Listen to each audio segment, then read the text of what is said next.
One day it's deleted diesels with horrible wiring jobs, and the next day it's brand new Lexus hybrid SUVs.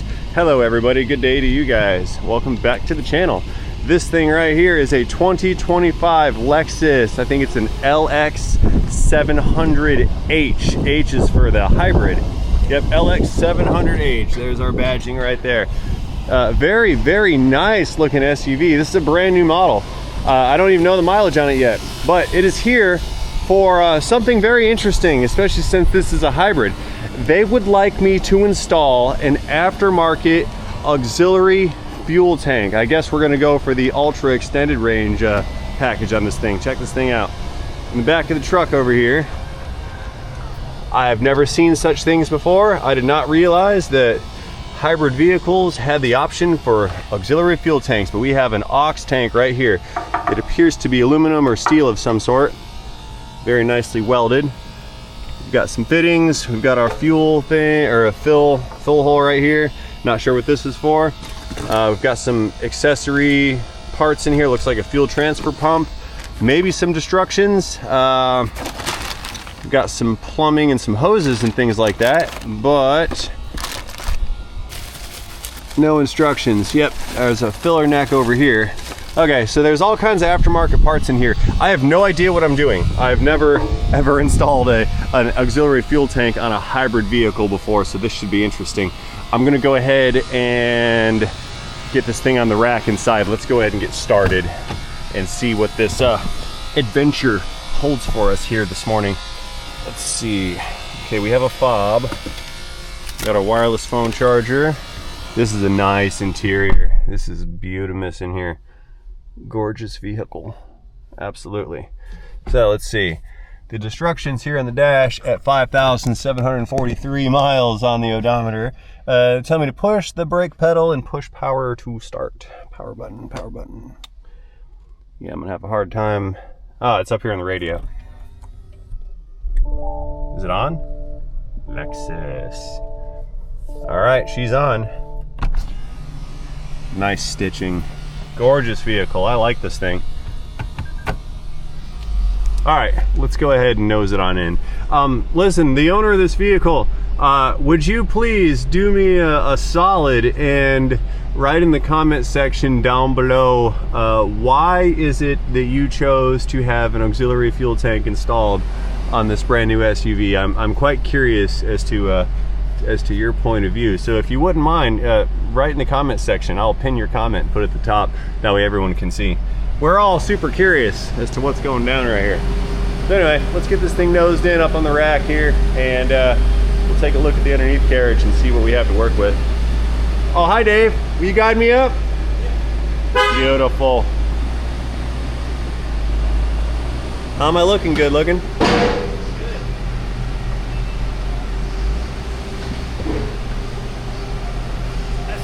Beautiful, thank you, good sir. All right, let's see. Push button for park. That's interesting. So, engine shut off too. So if we want drive, we manipulate the handle, pull it back. That's in drive, reverse, park. Okie dokes. And shut down. Oh, fun fact for oil change folks. If you've got a hybrid in your shop and you're doing an oil change on it, when you power that thing down, do yourself a favor, take the key fob out of the car. What happens is people mistakenly power this thing back up without depressing the pedal. They'll start the engine, see that? Or they'll pull the car in and it'll automatically shut down and they won't realize it. And so you'll set up your rack, lift it up, drain the oil out. Well, what do hybrids do when they've sat around for a long enough period of time? The engines can restart on them to keep the batteries full. So you put yourself in a position where you can have oil out of the vehicle, or even worse, the filter's off and you're standing under it. Then the engine decides to go ahead and start, and it'll fire all that oil out on your face like an upside down volcano all over your shop floor. It's gonna make a huge mess, and it's gonna blow up an engine in a hybrid, because by the time you let that vehicle down, get it on the ground, reach inside and shut it off, you've already caused some engine damage. So when servicing hybrids, it is always best procedure after shutdown to take your key fob and remove it from the vehicle. That way there is no chance of an accidental engine start. That's also great policy for shop owners, because we all know sometimes employees and technicians don't really understand the things that they're doing. They're just kind of going through the motions, sort of mindlessly, and they may not care. So it's best to have the policy that hybrid vehicles have the keys removed and set down at a secure location, at least 4 feet away from the vehicle. So anyway, oh wow, this thing's got twin turbos on it. So this is a 3.4 liter V6 hybrid with twin turbos. That's some technology. I don't think I'm qualified to operate this vehicle, let alone like service it, but everything's a learning curve, so we'll go from there. Needs washer fluid. Wowie kazowies. This is mint. I haven't seen a brand new car since I worked at the dealership. Can't really see anything, a lot of plastics. But I wonder what's under here. Whoa, look at that. That is I believe our inverter that takes our high voltage input and inverts it into usable power at the transmission. I was fixated on these coolant lines right here. Yep, those are antifreeze lines, coolant to cool off the inverter while it's doing its duty. Because usable power at the transmission and stored power at the battery are going to be different voltages, so we have to change those, step them up or step them down. I don't know the specifics on what voltage this runs, but that is one heck of an inverter module. That's impressive. The future is here, gentlemen and ladies, and everybody else in between. Okie dokes, so I've unpacked the trunk here and got all the components kind of spread out here on my bench. We've got a couple weird goofy types of fasteners. I'm assuming this little setup is so I can place this nut somewhere where you can't reach it and then put the bolt in it. I've got a couple bolts, a couple nuts, a couple washers. Got these 2 long fuel lines, a replacement filler neck, fuel feed hose short, this thing, fuel feed hose long, one of these other things, filler neck. Okay, so there are no instructions on this. There's a video on got a filter too. There's a video on how to do it, but it's got some intolerable music in the background and I had a hard time watching it. It appears what I have to do is take the fuel tank out of this vehicle, take the fuel pump out of it, disassemble the fuel pump and modify it, install this device inside of the new fuel pump, put the tank back in, and then connect the tank to this stuff right here, and then somehow in the mix this thing gets installed and attached to all this plumbing and whatnot. So I have really no idea what I'm doing. We're just going to start doing it and see how it goes. So I know I have to take out the fuel tank on this vehicle, so let's get started with that. And I guess I'll just figure out the rest of it as I go along. Sound good? Sure. All right, we're about 6 feet up, I'd say. That's pretty good. One more round of clicks, and we'll set this thing down on the locking mechanisms for stability. There we go. All right. So let's find that fuel tank over there on the passenger side. Let's see, pretty clean down here. Definitely looks like a Toyota. They don't redesign very often. Toyota likes to keep their designs fairly standard. This is a mint vehicle. I like that exhaust. This is nice looking right here. Big old honking transfer case. So a 4-wheel drive Overlander hybrid with a newly installed, I'm guessing that fuel tank is going to go here, extended range fuel tank. Wow, okay. All right, there we go. Got some light on the subject here. So here's our fuel tank. Here's our protective shield. The tank has to come down, so the shield has to come down. Looks like 13mm fasteners that hold up the shield. Where's the other one? There's one, there's one. There's one. There's one, and there should be another. Oh, I see it. It's up there, right there above the drive shaft. Okay. So we're gonna take an extendo wobble socket here and not be able to reach the fastener because the drive shaft's in the way. Okay. Right now, we'll have a quick tool change to our extendo electron ratchet. Hey, watch this, fun fact. Fizz it, watch it. It wants to auto rotate when you let go of it, watch. It spins. The other smaller ratchets do it better because they have less mass, but this is still a massive ratchet. Unclick. Yeah, baby. I'm going to the car. You're going to the car? Are you leaving? Not yet. Okay, you're just gonna go to the car? Yeah, I'm gonna get something. All right, very good. See you. Little gremlin. Little baby gremlin. All right, let's get the next ones.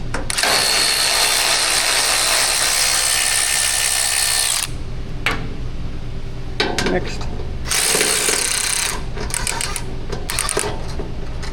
Okay.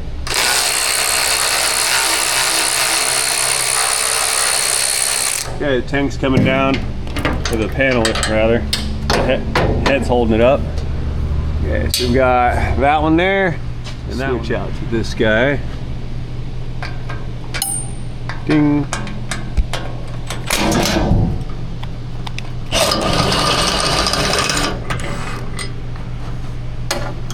And one more up here above my noggin. Get in there. Okay. That's all of our panel fasteners. Oh. Well, we're stuck on something. Oh, it's hanging up on that drive shaft right there. There we go. Okay. The panel is disconnected. We'll set that over here so it doesn't get scratched up. There we go. So now we have to switch out to, looks like a 14, 15, one strap, which holds the tank, two straps, and then the other side of the strap. This is clever, look. They just got a pin in there with a cotter pin that holds the pin in position. Look at that. Interesting. Okay. Well, let's roll out the transmission jack, which doubles as a fuel tank jack. Get that guy in position. Okay, I've got this thing supported by the two-stage jack. Now we can take off these bolts here. That's for the straps that hold the tank in. If you take those off with nothing holding the tank up, the tank will fall down and then it'll tear all the lines out of it. That would be bad. Okay. That next one.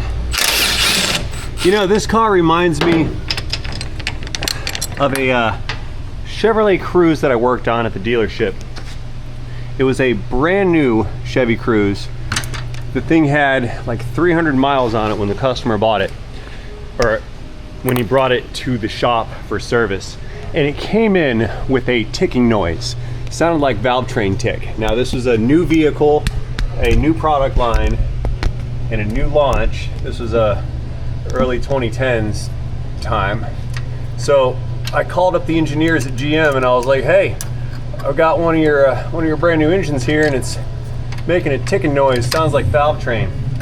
I said, what do you guys want to do? And they said, go ahead and pull the motor out of it. We want you to put it in a crate and send it back to us so we can take it apart, figure out what failed.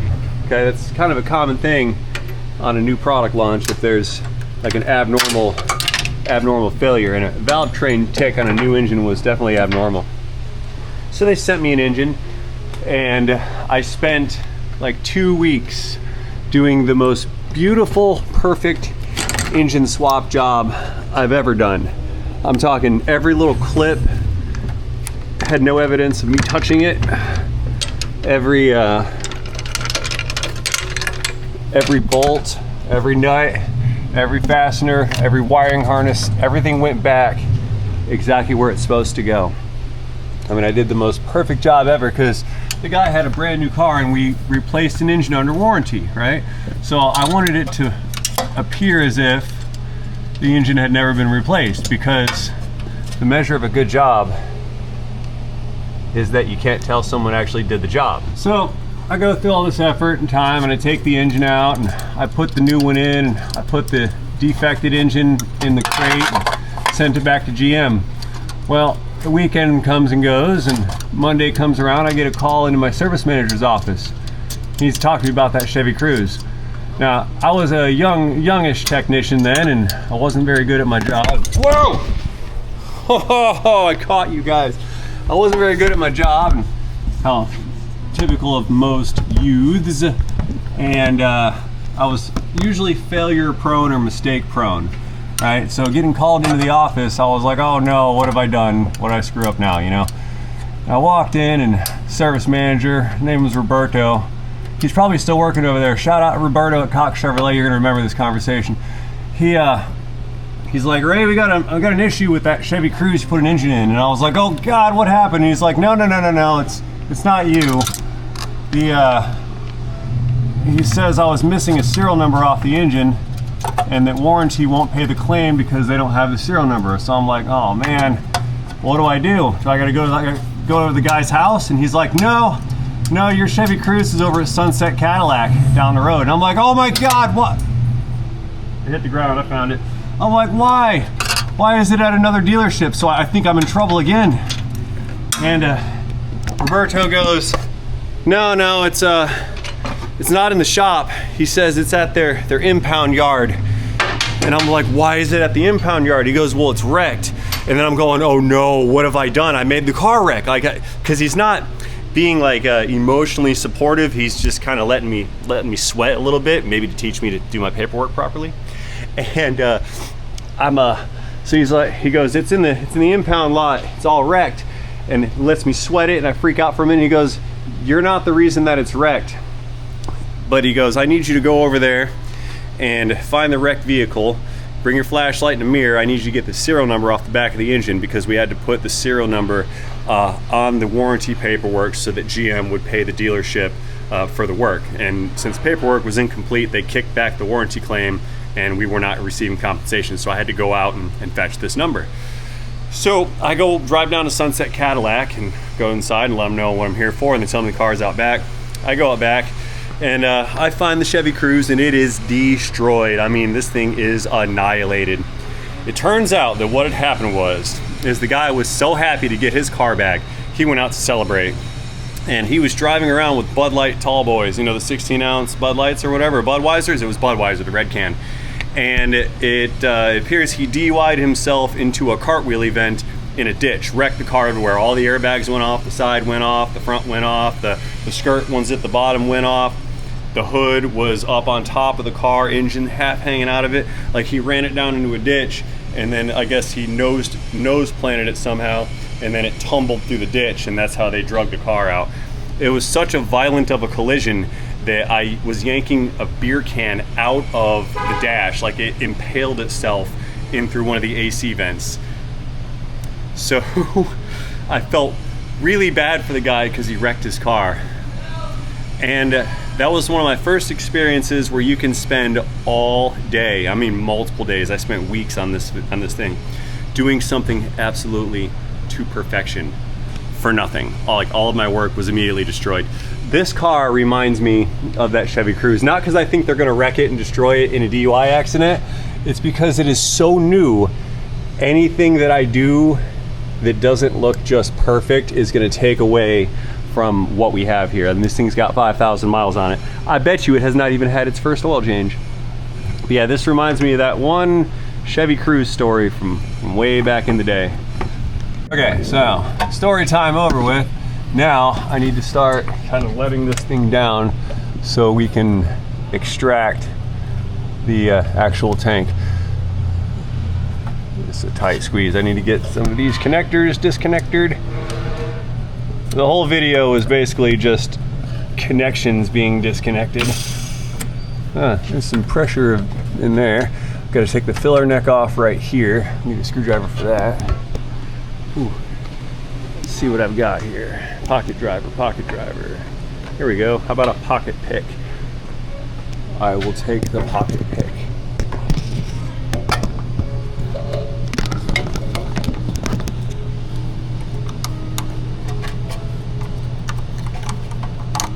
Yeah, the video only shows the clip releasing. It doesn't show you how to release it. Like that. You just pull on it.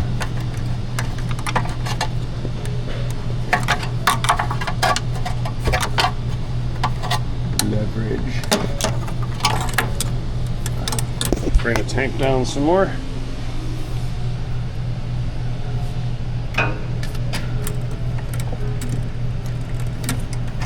It came off easier in the video.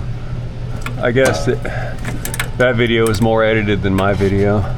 And by the way, props to the owner of this vehicle because you brought me an empty fuel tank. Murphy's Law would have most fuel tanks be full for service. But this one, nice and empty. Okay, coming down a little further. And I see we have there's a line right there with that red business on it.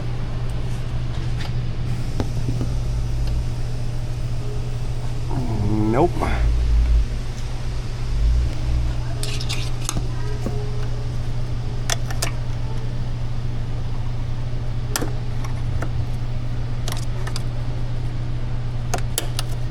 There we go. I like these connectors. See how a new connector works versus a very aged and seasoned and weathered connector? These new ones are fantastic. They just come right off.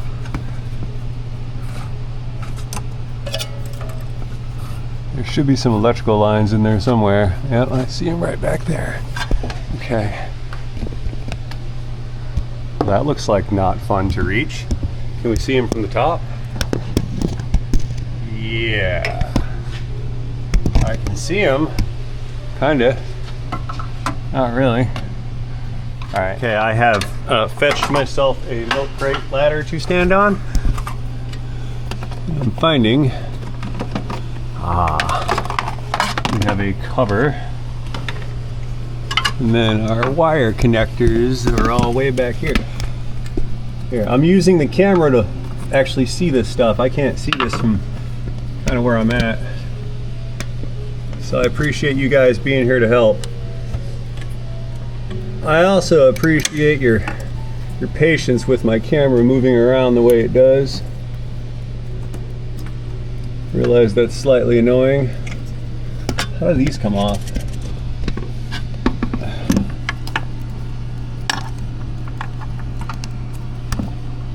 I can't see. Let it down some more. See what happens.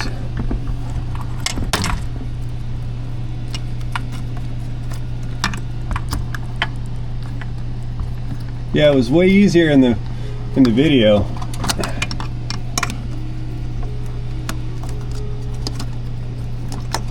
I guess the videos make things look easy, don't they? Not this one. Where's that guy come on?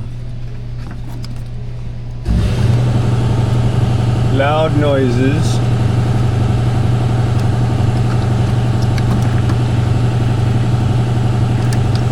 Let's see, this one, there's the button. That one doesn't have a release button. Not that I can see anyway.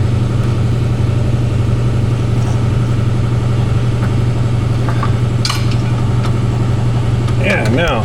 Cut. You know, I can reach that. I see the button. I just can't get the flangey pressure on it to release it. Give it a squeeze with some pliers here.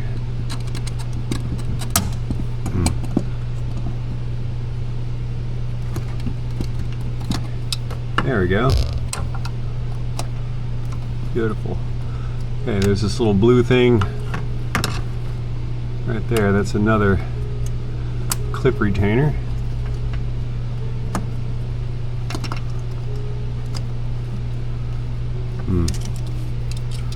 Doesn't want to come out. That's fine. Watch this. Oh, sneaky, sneaky. Look, there's a plastic line inside of the rubber line. That's not coming out. You sneaky dog, you. I don't think I have to take that out, actually. It looks like it. Well, maybe I do. I'm gonna let this down some more. I think we're mostly free-ish. Pushing the button, come down.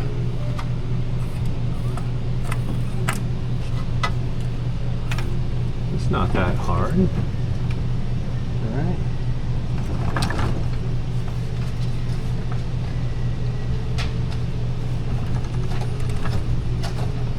I need to pull it back this way some. It's touching the rack.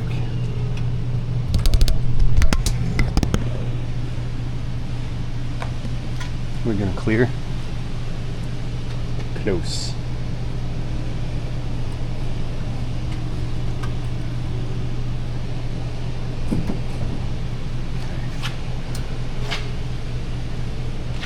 Coming down.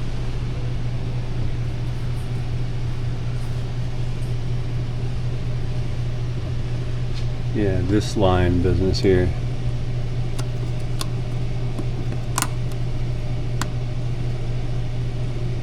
Come out.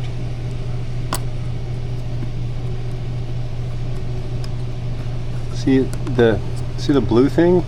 It's not letting go of that lip. There's a little lip right there on this fitting. Even with this thing pulled all the way out, it doesn't seem to want to release.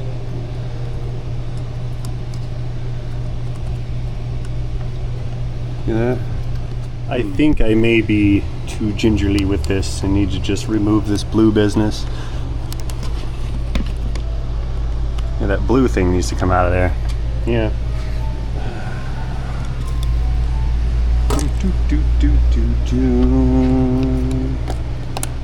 There. So the blue thing go over there. Give me fuel, give me fire. Spillage. Actually, don't give me fire, just give me fuel.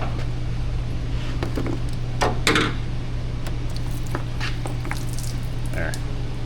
You can drain back into your tank. That's perfect. Okay, so when this is done draining out, I need to roll this tank out of here, remove this pump and modify the pump. And we also need to figure out that filler neck scenario. That was on the list. There's our neck. There's, oh, the assembly's on that side. Okay. So I think all this stuff has to come off as well.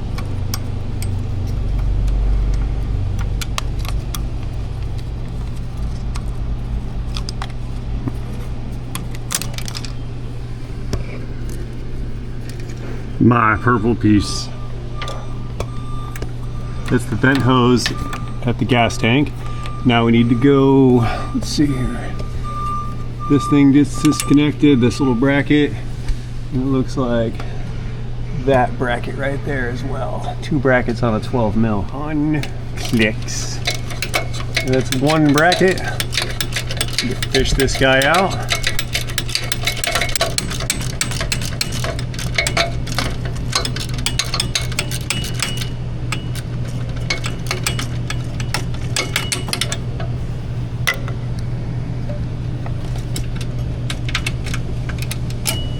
All right, 1, and then the second one. Bong, fun noises. That one's way back in there. Up and around and down and right there. Let's see. Bong, cool noises. Wow, that's not gonna fit in there, is it? It's even a low profile socket. Ooh. Yeah, you're gonna fit. My hat fell off. There we go. It's on there. Pull. Good thing it's not rusty. Almost there. The threads are making this thing interfere with the top of the body, so I hope I run out of thread before I run out of space. Otherwise, I'm gonna be in a bit of a world of hurt. I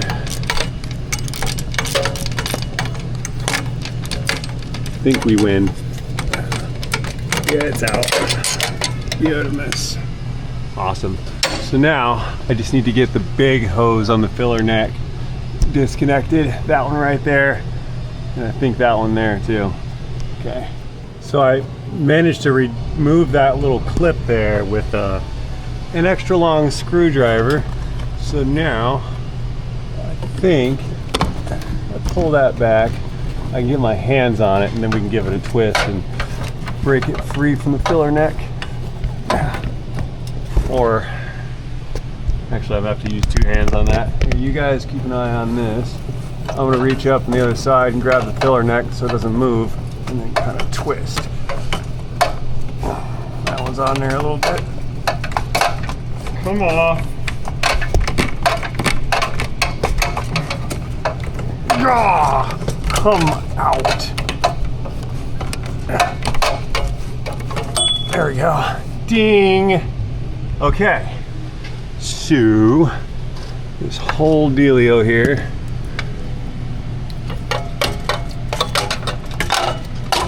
should just come right on out. There we go.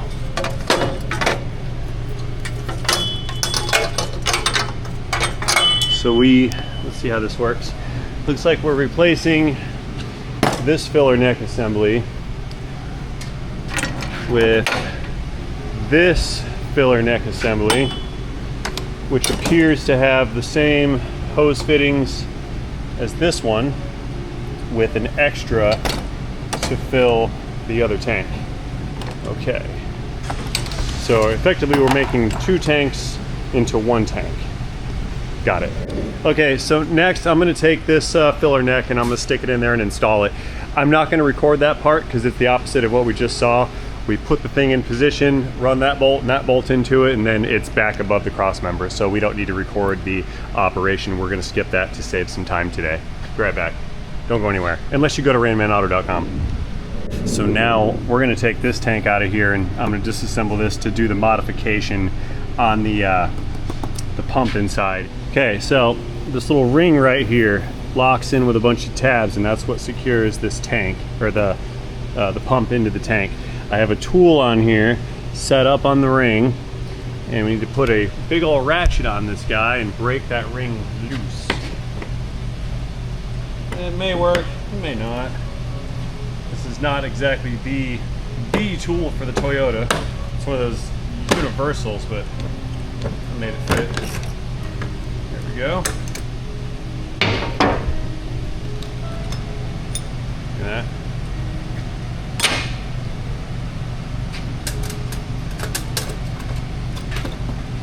And now we can pull our pump module out. Now I'm supposed to disassemble this pump, take it apart, modify it, install a piece, and then put it back in.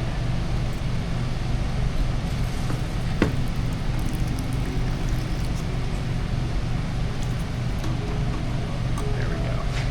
So this right here is the modified piece. So this piece plugs into the bottom of that sending unit somehow, some way. And then these guys, they plug into the top of it. So let's go over to the other bench. Okay, with the module here on the bench, and according to the video, I'm supposed to disassemble all this business here. Take all these wires out, disconnect them, because we have to separate the 2 halves of this, this fuel pump right here.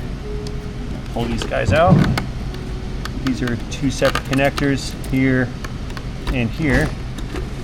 Then I'm supposed to remove this clip, this one, and this one. Quit it. This one right here. Let's get these wires out as well.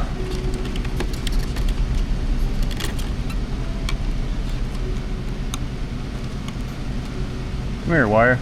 There.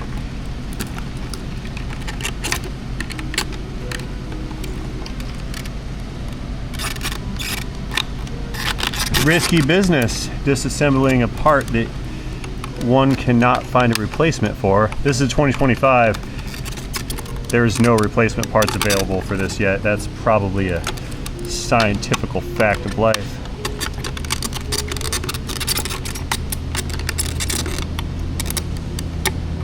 Maybe that's not the clip.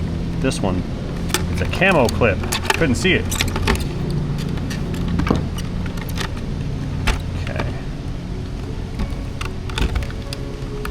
goes there, and then this module has to come out.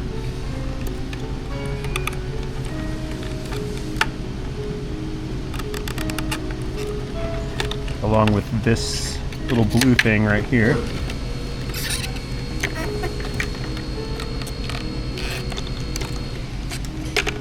The modified area is this area here. I have to cut this out some to accommodate the new piece that's going in. Pull that clip up. That one.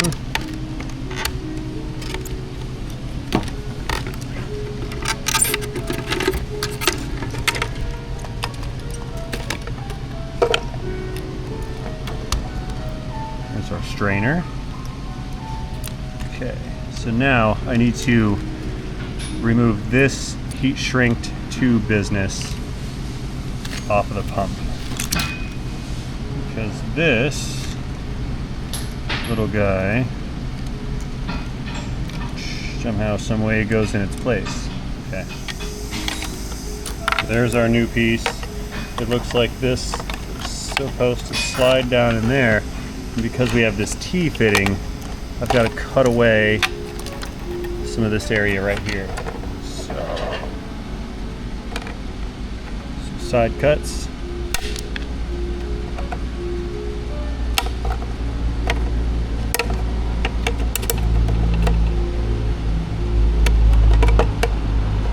Get in there.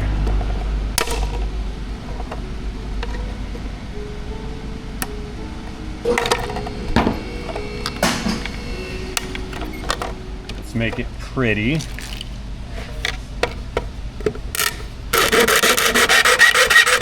Loud, very, very nasty noises.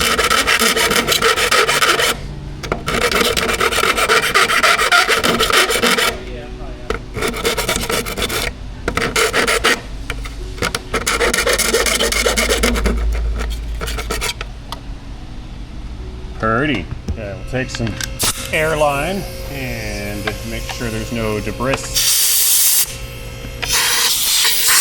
We don't want our fuel injectors running on plastic, do we? There we go.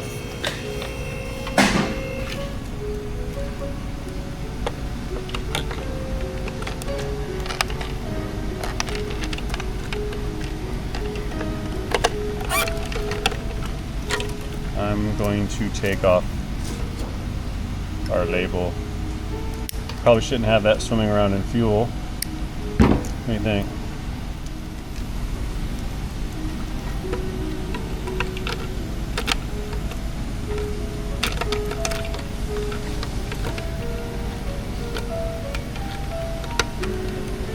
It so closely fits. I think I have to cut off more of the,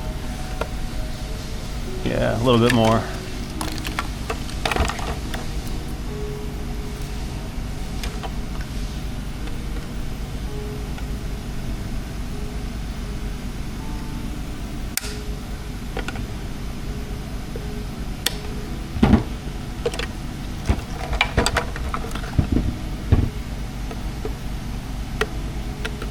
Craftsmanship.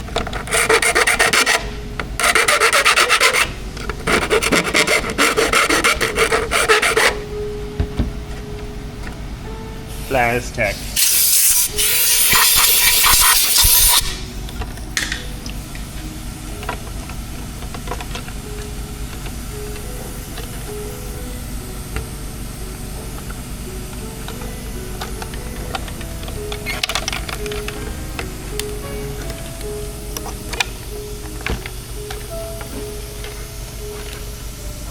More farther down.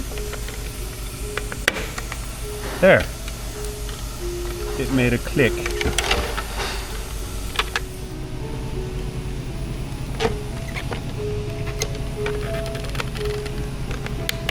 That is a tight squeeze. I'm not really thrilled about putting this under here. See how we don't have a lot of extra? This is as far down as it goes because it seats down inside that little pocket. So this is gonna have to be run on the outside, not on the inside of that little deal.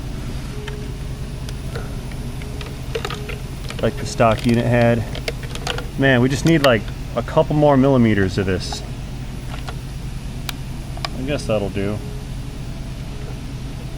Okay, so now we have to remove this business off of this part of the pump right here. Now this is like heat molded onto that fitting, so I need to apply a little bit of heat to it. First thing I'm going to do is blow off all the fuel so I don't catch the thing on fire by accident. Some of that fuel. Got to keep it evaporated.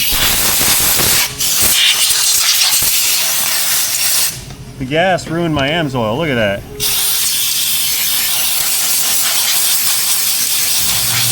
What a shame.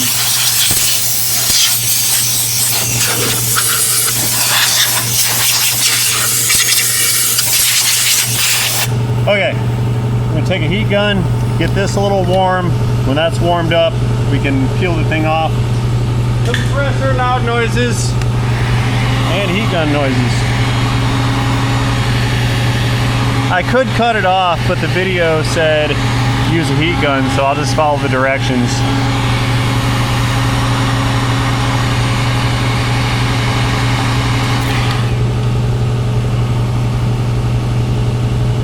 It got hot and sprayed fuel at me. That's scary.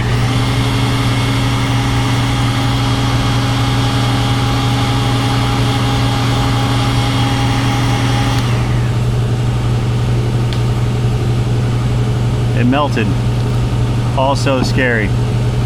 These directions are stupid. I'm cutting this off. No going back now.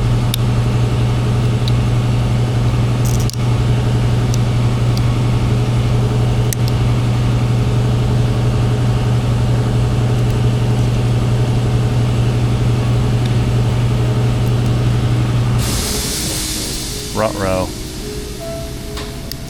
Making me nervous. It's not coming off. And now it's too hot to touch. Ow. Ow. Ow.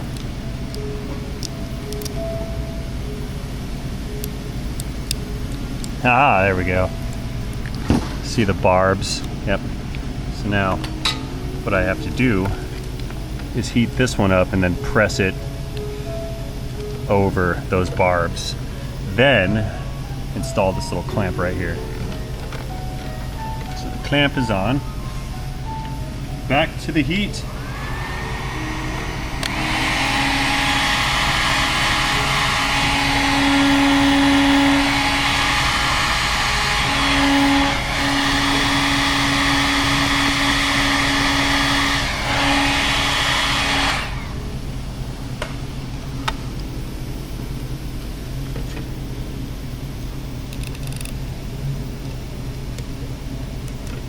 Not enough heat.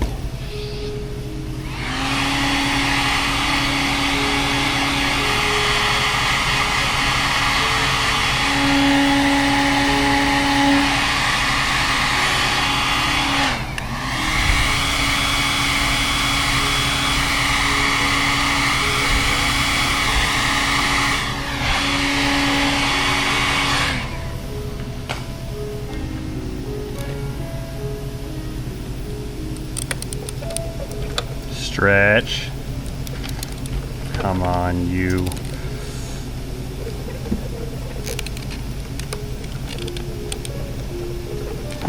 Not enough heat. See, there's a problem with this. This thing reaches like a super critical temperature quickly, and there's no signs of it showing up. Like that other line that I took off when it melted. It seems to be okay, and then all of a sudden, bam, super critical meltdown, and then your part's destroyed. And if I damage this, we're kind of SOL, because I can't get new parts for it. I'll have to overnight them from China. We have to overnight parts from Japan.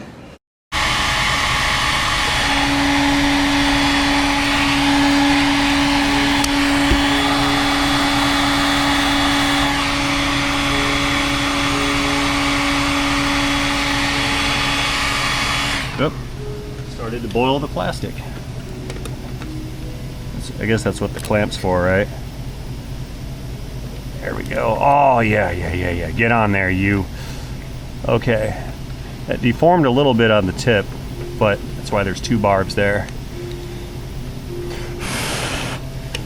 Let's cool it off super quickly like. More air.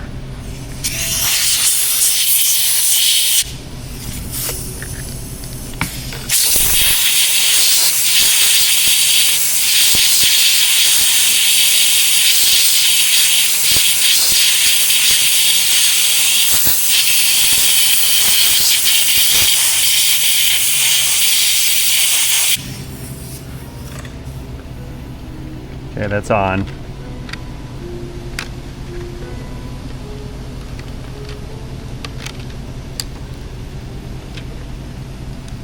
Okay.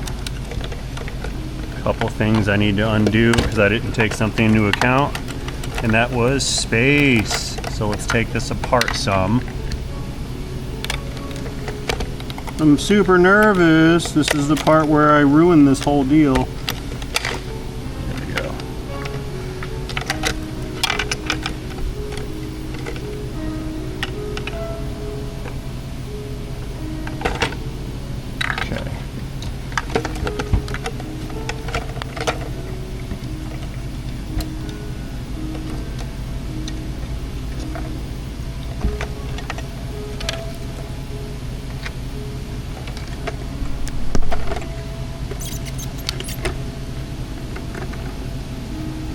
That's gonna go like so. That means this is actually pointing in the correct direction. What are the odds? So let's just set the clamp up right here and do the install and finish this up. I need less, sharper pliers. Here's some. These are dull and worn out. There we go. Pinched. Okay. Good with that. So now I'll take this unit, drop it in the hole. We'll line up the clips. All clips are in alignment. Snapped in. Uh-oh. Nope. Undo. I have a wire out of order. See that black wire?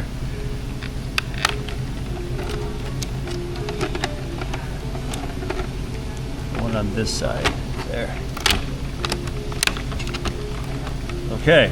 Module is back in. So we'll take this little dude here, flex it down and plug it back in. Here are the snaps. That's the tabs lining up. Those guys right there. Back to the side again. Put that under. Stretch out this little cord. Snap it on. Okay, that little modified piece is now installed, I suppose. This guy gets connected. Where's this one go?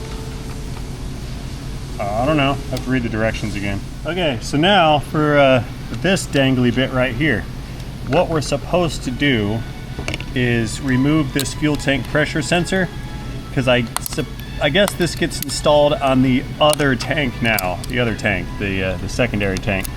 So we're going to pull this pressure sensor all the way out and put that guy back in, and this is supposed to fit onto that and then get crimped on with another clamp.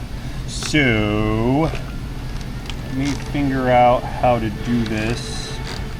Run these wires up through the hole here. Oh, gravity.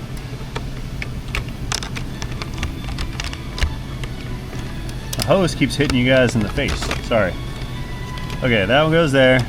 That's through the little notch. These guys are lined up. We just have to press this down, which is slightly kind of compressing on that other little hose we installed, but I guess it's gonna fit, right? Snap that in. Those guys are all in position, it looks like. So let's go ahead and clean up these wires and just put this stuff back where it goes, I suppose. Back into the connections.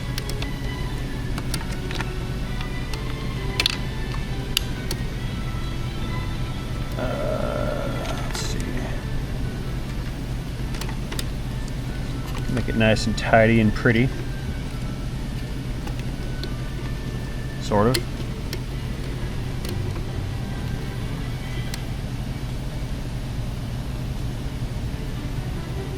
Dun, dun, dun, dun, dun, dun, dun. There, that's kind of pretty-ish. Okay, so now I need to heat this up and stick this on there.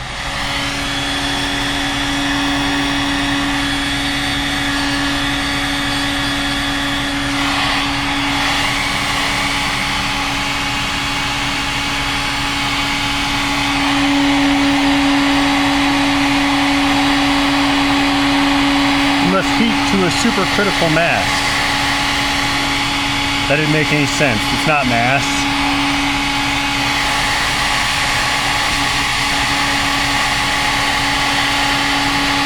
So this little plastic hose is getting a little shiny when it gets super hot. That's a good indicator. There we go. That guy. Go on. Yes. Beautiful. And that guy goes there. Crimp it. Hot. Come here, you flipping thing.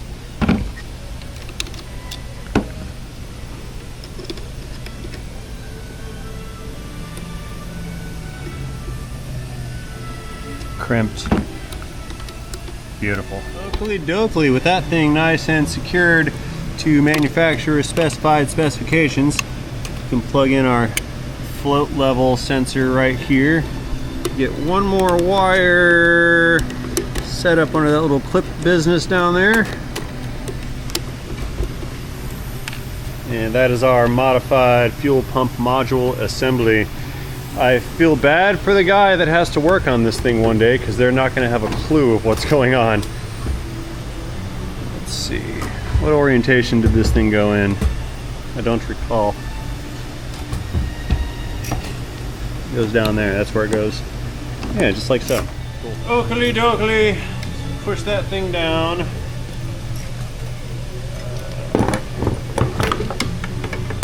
Ring back.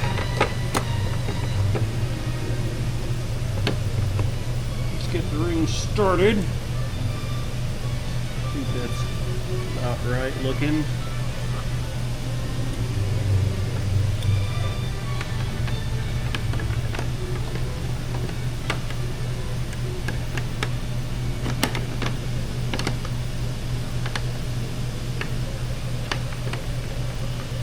That's good, I think.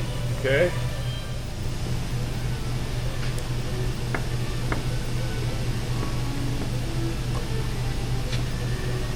Couple impacts here with the wrench. There we go. Hold the tank.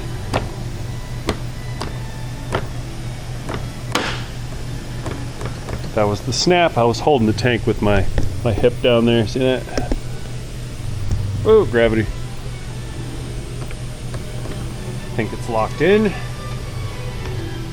Yes, it is locked in.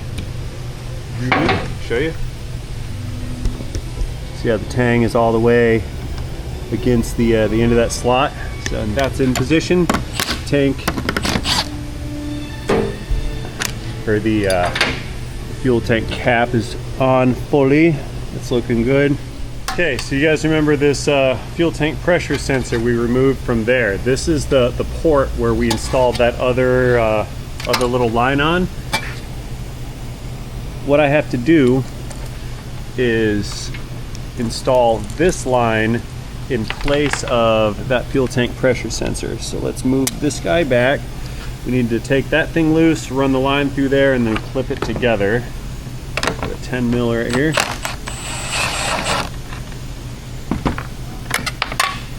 Gravitas. The red end goes through there and connects and plugs in.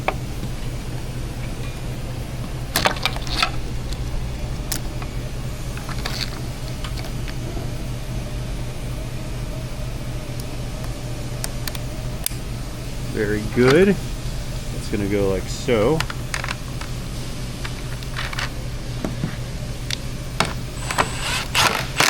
Clickage. All right. So I'm assuming this thing runs over to the other tank somewhere.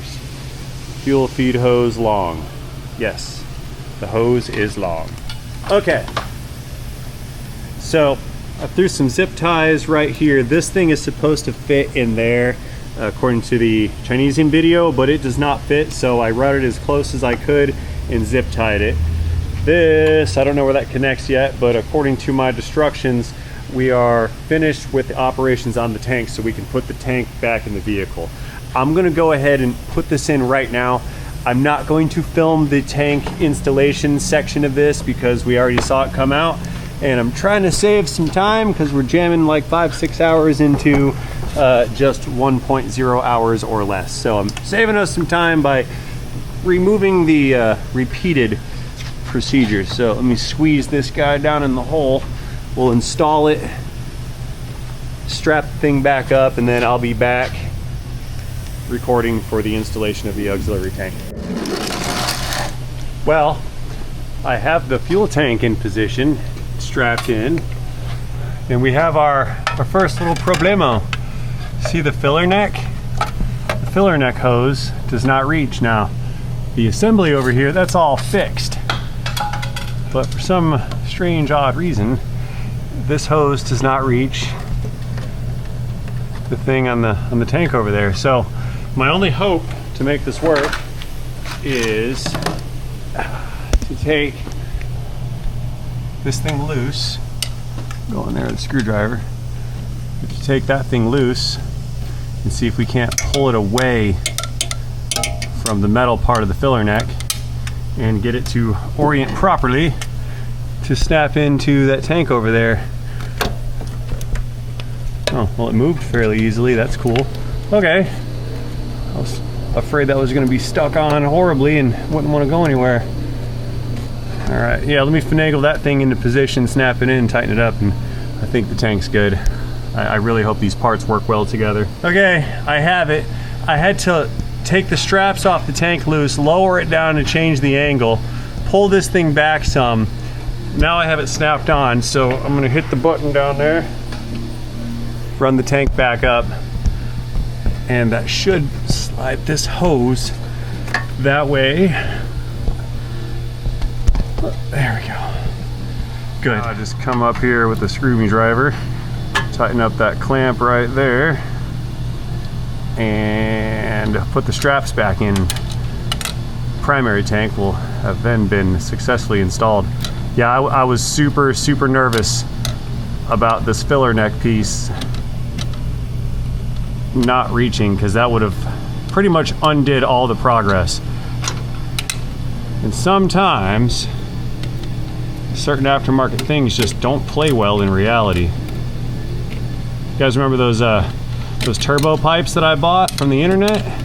Those stainless steel ones for my Duramax, and I went to install them and they required a pry bar to make them fit. That's what I was afraid of. So anyway, whoa. I think we're good. Let's put the straps back in again. One last time. I've had these straps in and out like 3 or 4 times already. There we go. And yeah, that other little hose that was in the corner here, I put that on as well. In case anybody didn't notice, or was wondering, rather. One goes right there.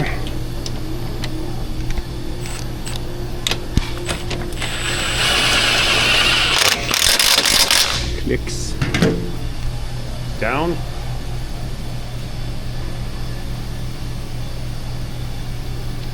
All the way down, then we can get this jack thing. Actually, I'm gonna leave this here to support the other tank when I go to install it. Okay, so the connector for that fuel pressure, or fuel tank pressure sensor, the one we took out of the pump, that connector has this extension harness, which I'm assuming is gonna run over to the other tank because we have to put that sensor in the other tank. This right here, that's a fuel feed hose long, that runs over to the other tank. So I have both of these lines hanging out like right up here on top of the cross member. Everything's nice and tucked away and out of the way. So let's go fetch the other tank and figure out what I need to modify on this. I believe this sensor is going to go here on that little nipple business, and then we're going to use this, yeah, to secure it, like so. I think that's the way. Yep, just like that. Gravity! You guys went down hard, and so did my sensor. Let's try this again. Maybe I'll put you, how about up here? There we go, that's horrible. All right, so this guy is gonna go here and it points this direction. And that means this guy goes right here, so I have to take out 1, 2, and 3 fasteners. Unclickage.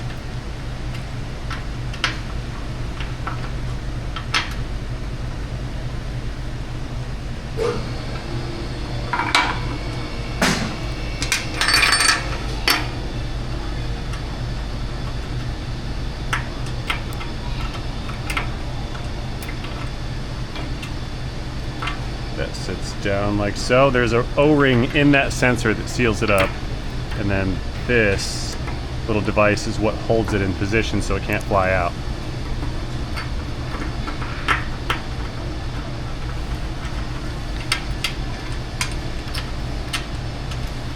Now there's a fuel filter that's going to be installed right here in this location. Right here.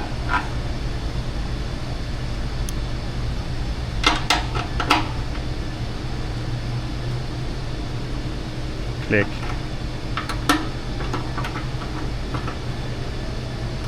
Click. Torque wrench.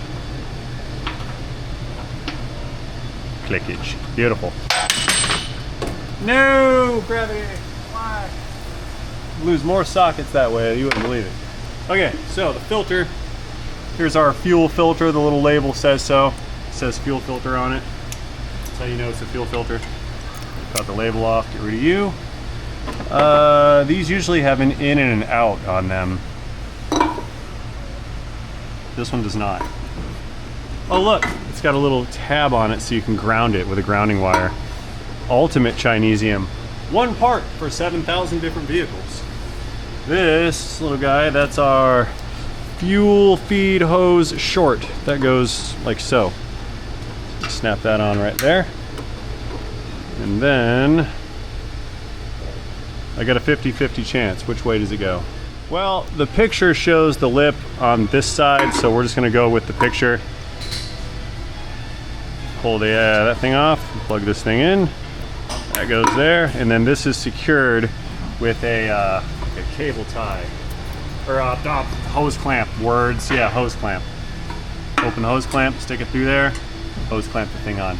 Cable tie, hose clamp, whatever. It's the same thing, it's the thing that holds the thing down.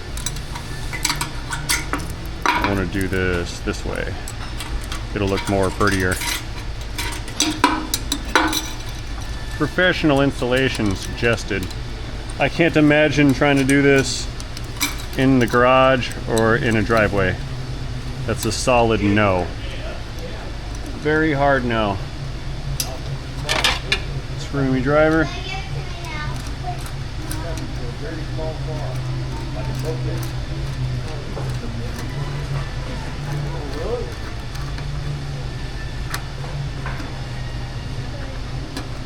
Nice clean installation. What do you guys think? So that looks pretty good.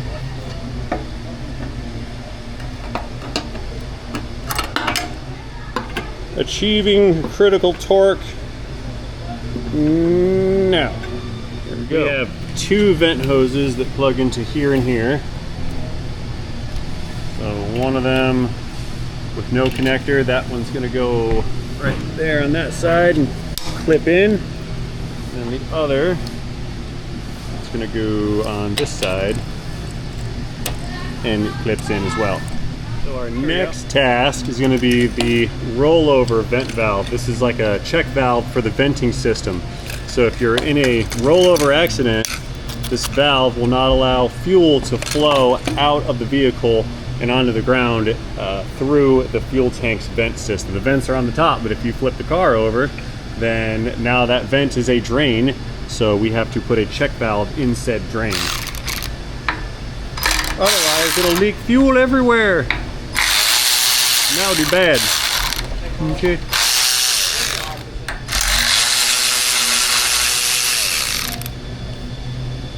I should probably not be using a Torx bit for Allen keys. Yes, it works. Sometimes too well. Trying again with the proper tool. Normally that wouldn't be a problem, but since we're doing this in rapid succession,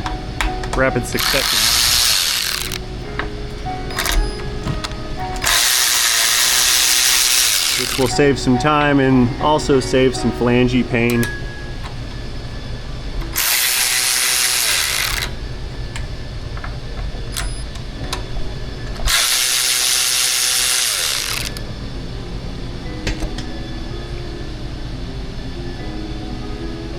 Let's take a gander down in there. Ooh, shiny. That's pretty in there. I like that. Huh. Yeah, that's super shiny. I like that it has baffles inside so the fuel can't slosh around. That's pretty good. So anyway, this little O-ring goes in this groove right here. Stay in your groove. This guy sits down right here. Now it's got this alignment tab on it that fits into this slot here. It's gonna sit like so. And then, I know, this is two pieces. Held together with paint. That is Chinesium. Things held together with paint.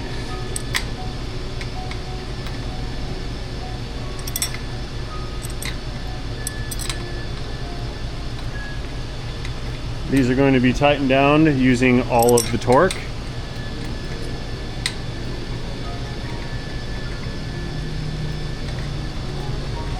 One more.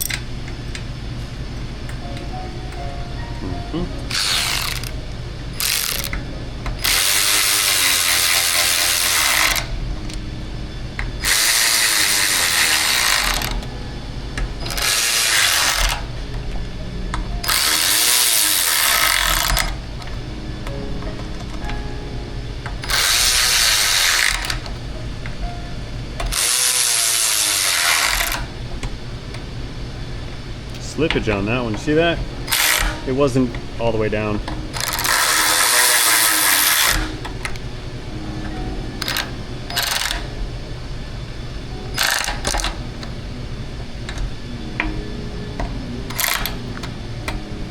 Nice. All right. That guy is installed. Now I think we need to go and put the bracketry on the truck to support the tank. Alrighty, we are back under the truck again. We have to install this bracket business onto this bracket, which is part of the suspension. Now I know what these things were here for. These are in here, so I can take this nut, stick it up into there, and hold it in position so we can bolt this bracket into its little home right here. That's a interesting little concept they got going on. I guess I'll call that ingenuity. It's hard to do. Gotta straighten this out. Question is, what do I do with the dangly bit once I have the thing on there? That. I guess the tank bolts right to this little deal here. It's a solid mounted tank, like literally solid.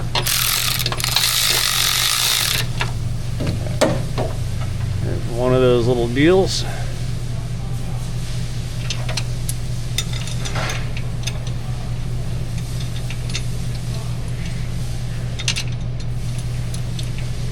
Thread. There we go. Now we got some play in there, right? So I'm gonna have to refrain from torquing these until later on. All right, bend that out of the way so I don't stab myself with it. It's kind of sharp. Very good. Thanks, Dave. Okay, one thing I just noticed, this much space right here is less than this much space right here on the new tank. So I'm going to have to remove the exhaust because the tank sits up here. I have to remove this exhaust to fit the tank in position and then reinstall the exhaust. That was not in the instructions.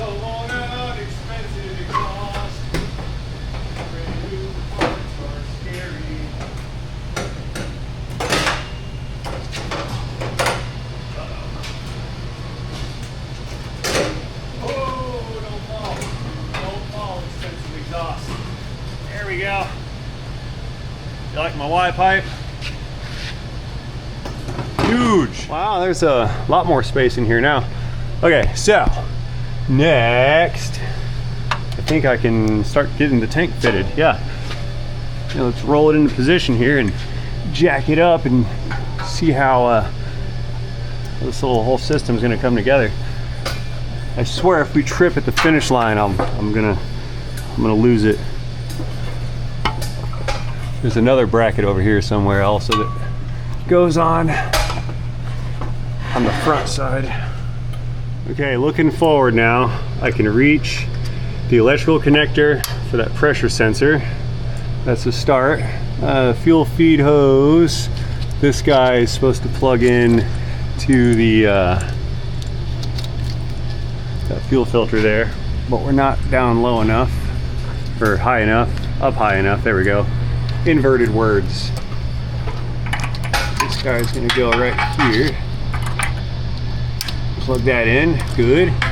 This one plugs in right up there, and then this connects right here. Take that off. There we go. Okay, so with daylight running out, we're here after hours, getting close to the home stretch. Flashlight, it's not staying on. This is the replacement vent valve. Runs back to the vapor canister. Get my light down there. We're almost there, guys. We're almost there. Let's try it from the front.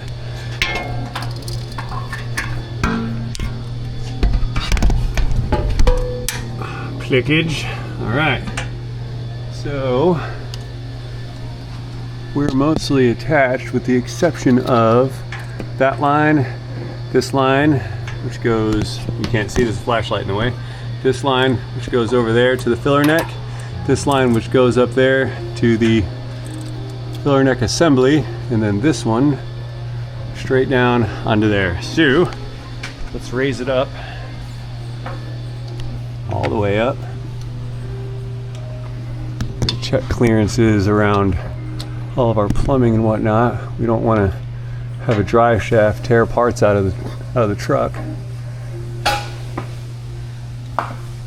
Looking good. Oh yeah, okay.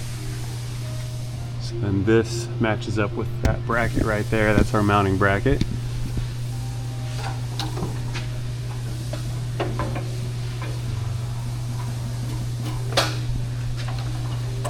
Yeah, this will be a fun little thing to service one day in the future. Hopefully I'm not it. Okay, so the filler neck.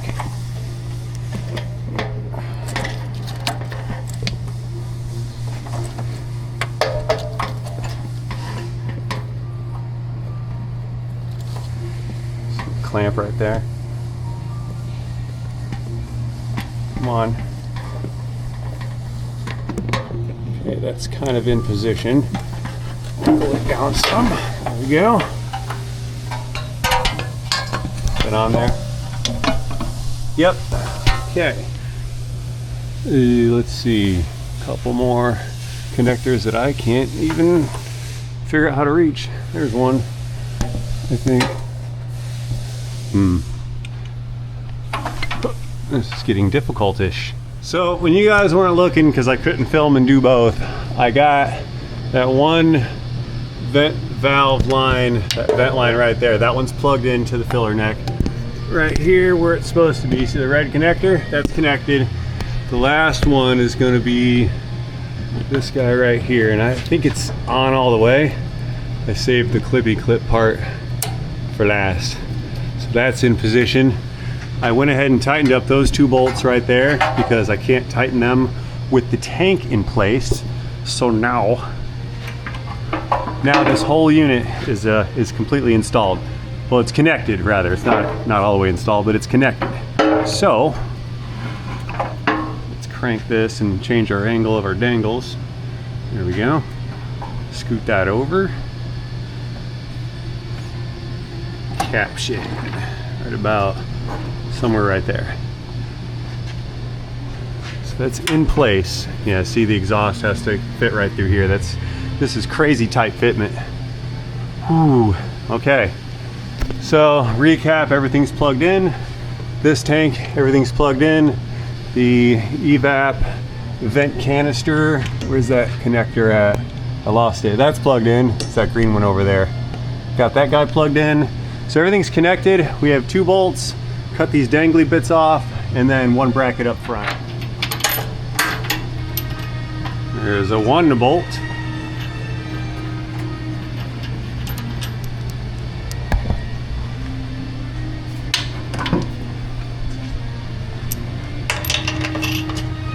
And 2 bolt.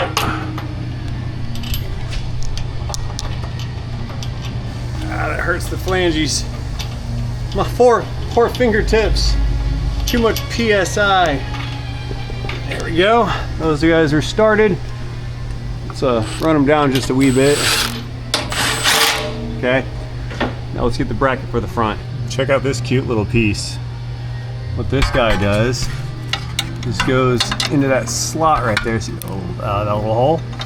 Feed that into the slot and then turn it.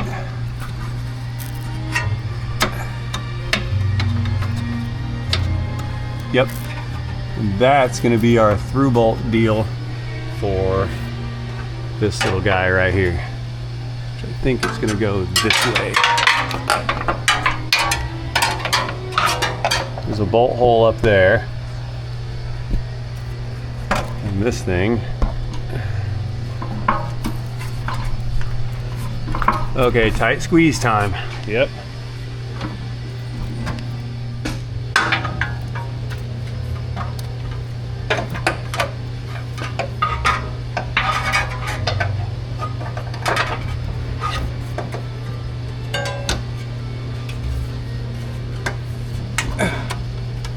Pry bar?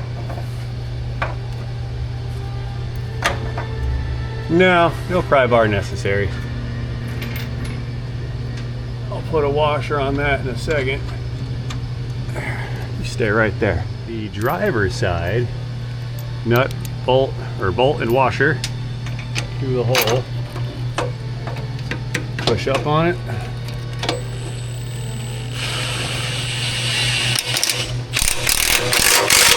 Stick. Very good.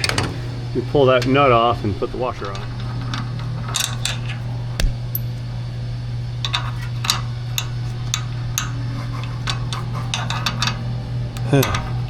Okay.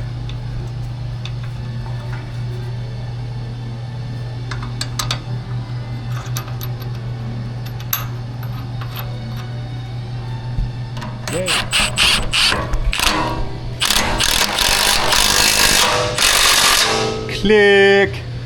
All right. Warranty.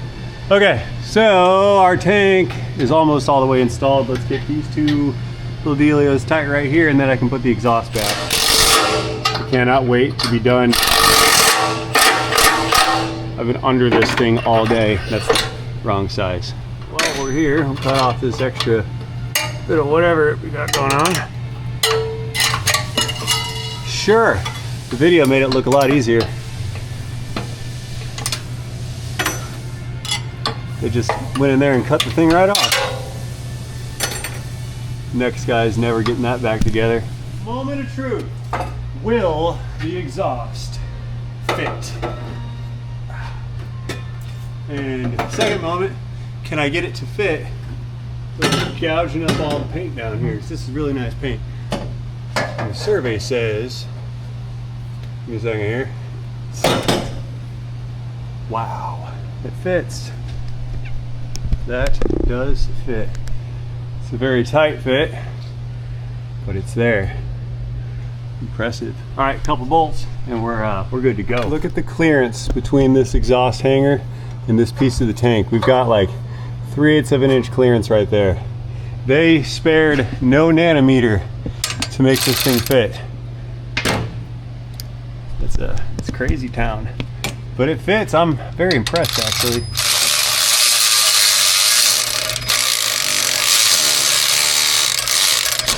Spring-loaded bolt. That's for expansion.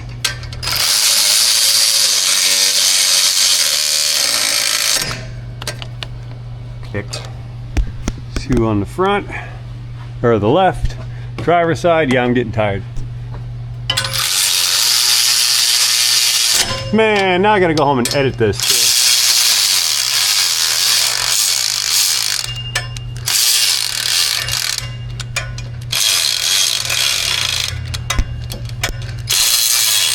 My ratchet just died. Too many neutral drops, I guess. Click. Okay, those guys are on. I've got 2 more in the rear. Sorry for that bright light right there. My bad. Get 2 more expansion bolts. Bring that thing up into position and then we're good here.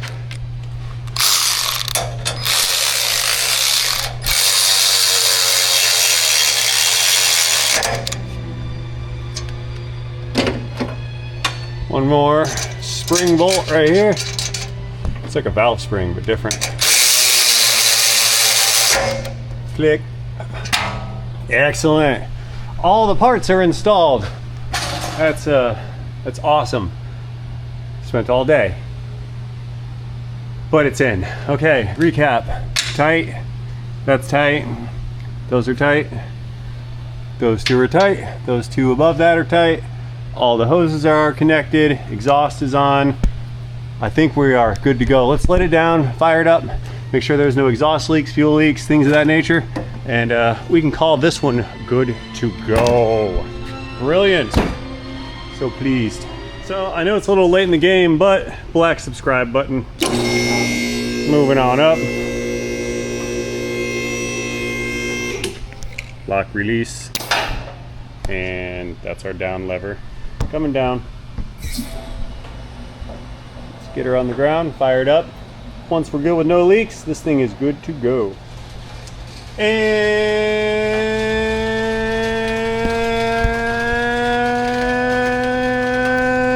it's taking too long. Caption. We have contact. Beautiful. Okay, fancy Toyota. Are we good to go, or is it check engine light time? Starting the engine.